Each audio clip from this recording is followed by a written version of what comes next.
फरवरी की एक रात मेक्सिको के पश्चिमी हिस्से में अचानक सन्नाटा टूटता है। राजमार्गों पर जलती हुई गाड़ियां दिखाई देती हैं। कई शहरों में ट्रकों को तिरछा खड़ा करके रास्ते बंद कर दिए गए हैं। कुछ इलाकों में गोलीबारी की आवाजें गूंजती हैं। सोशल मीडिया पर वीडियो वायरल होते हैं। लोग घरों में छिपे हैं। माता पिता बच्चों को फर्श पर लिटाकर दरवाजे बंद कर रहे हैं। पर्यटन शहरों में होटल मेहमानों को अंदर रहने की सलाह दी जाती है। कारण क्या है? एक बड़े ड्रग कार्टेल नेता के मारे जाने की खबर। लेकिन सवाल यह है, क्या एक व्यक्ति की मौत से पूरा देश हिल सकता है? आज हम इसी प्रश्न की जांच करेंगे। तथ्यों, आंकड़ों और भू राजनीतिक विश्लेषण के आधार पर। बैकग्राउंड: मेक्सिको का ड्रग वॉर इतिहास। मेक्सिको में संगठित ड्रग तस्करी नई नहीं है। 1970 के दशक से यह नेटवर्क मौजूद था, लेकिन 2006 में स्थिति निर्णायक रूप से बदली। तब के राष्ट्रपति फिलिपे कैल्डेरोन ने ड्रग कार्टेल्स के खिलाफ सेना तैनात की। इसे मैक्सिकन ड्रग वॉर की औपचारिक शुरुआत माना जाता है। इसके बाद से हिंसा का स्तर लगातार ऊंचा बना रहा। हजारों लोगों की मौत हुई। लापता लोगों की संख्या भी लगातार बढ़ती गई। प्रमुख कार्टेल्स का उदय। मेक्सिको में कई शक्तिशाली आपराधिक संगठन उभरे।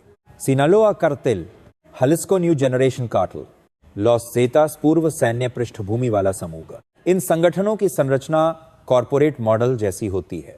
ऊपर शीर्ष नेतृत्व, नीचे क्षेत्रीय कमांडर, फिर स्थानीय ऑपरेटर। किंगपिन स्ट्रेटेजी क्या है? सरकार की रणनीति रही है, टॉप लीडर को पकड़ो या मारो और संगठन टूट जाएगा। इसे लीडरशिप डिकैपिटेशन स्ट्रैटेजी कहा जाता है। उदाहरण के तौर पर वाकिन एल चापो गुज़मान की गिरफ्तारी और बाद में अमेरिका प्रत्यर्पण। लेकिन विश्लेषकों का कहना है, अक्सर इसका परिणाम कार्टेल के टूटने से ज्यादा उसके छोटे छोटे हिंसक गुटों में बंटने के रूप में सामने आता है। Who was the cartel leader? हाल ही में जिस कार्टेल बॉस की मौत की खबर आई वह नेमेसियो ओसेगेरा सेर्वांतेस था। उसे एल मेंचो के नाम से जाना जाता था। वह हालिस्को न्यू जनरेशन कार्टेल का प्रमुख था। यह संगठन पिछले दशक में तेजी से उभरा। उसका उभार एल मेंचो ने स्थानीय तस्करी नेटवर्क से शुरुआत की। धीरे धीरे उसने अंतरराष्ट्रीय स्तर पर विस्तार किया।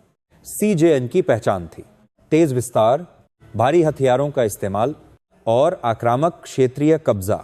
आर्थिक मॉडल: सिंथेटिक ड्रग्स, खासकर फेंटेनिल, अमेरिका तक तस्करी रूट, रसायनों का आयात, स्थानीय उत्पादन, सीमा पार वितरण। अमेरिका में फेंटेनिल संकट गंभीर है। हजारों ओवरडोज मौतें हर साल रिपोर्ट होती हैं। इसी कारण अमेरिकी एजेंसियां सीजेएन को प्राथमिक खतरे के रूप में देखती थीं। एल मेंचो पर $1 मिलियन का इनाम घोषित था। उसकी गिरफ्तारी या मौत को अंतरराष्ट्रीय सफलता माना गया। द ऑपरेशन: सरकारी सूत्रों के अनुसार सैन्य और राष्ट्रीय गार्ड ने संयुक्त ऑपरेशन चलाया। ऑपरेशन में हवाई निगरानी, खुफिया इनपुट, विशेष बलों की तैनाती। झड़प हुई, कई संदिग्ध मारे गए, कुछ सुरक्षा कर्मी भी हताहत हुए। सरकार ने इसे राष्ट्रीय सुरक्षा के लिए बड़ी उपलब्धि बताया। अंतरराष्ट्रीय प्रतिक्रिया में अमेरिका ने सहयोग की सराहना की। कुछ विश्लेषकों ने चेतावनी दी कि अब अस्थिरता बढ़ सकती है। इमीडिएट आफ्टरमैथ: मौत की खबर फैलते ही कई राज्यों में हिंसक घटनाएं दर्ज हुई। क्या हुआ? राजमार्गों पर ट्रकों को जलाकर ब्लॉक किया गया। कुछ शहरों में गोलीबारी, दुकानों को बंद कराया गया, सार्वजनिक परिवहन रोका गया। पर्यटन शहरों में होटलों ने मेहमानों को अंदर रहने की सलाह दी। स्कूल अस्थायी रूप से बंद हुए। यह हिंसा व्यापक लेकिन असमान थी। कुछ क्षेत्रों में ज्यादा, कुछ में कम। सरकार ने अतिरिक्त सुरक्षा बल तैनात किए। कर्फ्यू जैसे प्रतिबंध कुछ इलाकों में लागू किए गए। Why violence erupts after leader death? यह पैटर्न नया नहीं है। 1.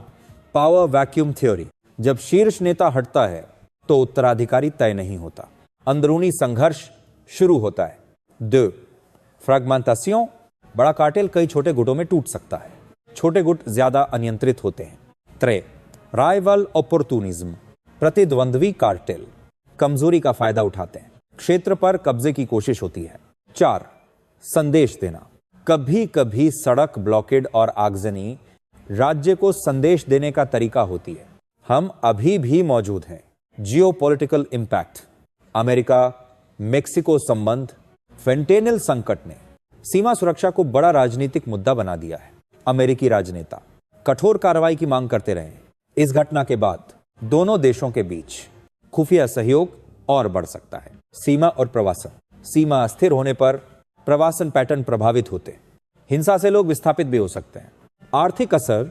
पर्यटन मेक्सिको की अर्थव्यवस्था का बड़ा हिस्सा है। अस्थिरता का सीधा असर पड़ता है। क्या मेक्सिको गृह संघर्ष की ओर बढ़ रहा है? डेटा बताता है कि हिंसा के स्तर वर्षों से ऊंचे रहे हैं, लेकिन इसे औपचारिक गृह युद्ध कहना विश्लेषणात्मक रूप से सही नहीं होगा।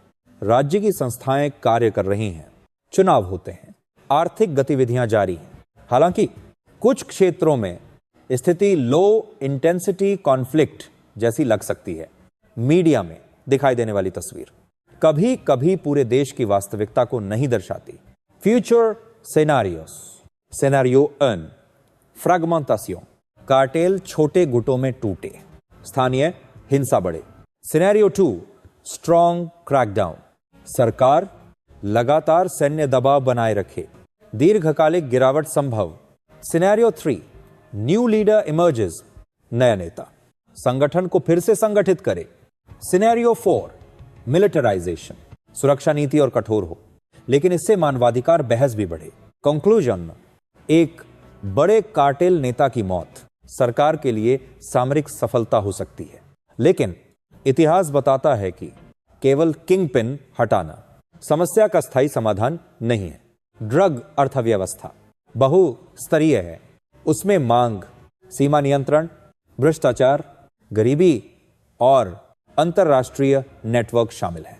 सवाल अभी भी वही है, क्या किंगपिन स्ट्रेटजी वास्तव में समाधान है या यह हिंसा के नए चक्र को जन्म देती है? उत्तर सरल नहीं है, लेकिन स्पष्ट है। सिर्फ एक व्यक्ति की मौत पूरे सिस्टम को खत्म नहीं करती, और जब तक आर्थिक और सामाजिक जड़ें बनी रहेंगी, हिंसा की संभावना भी बनी रहेगी।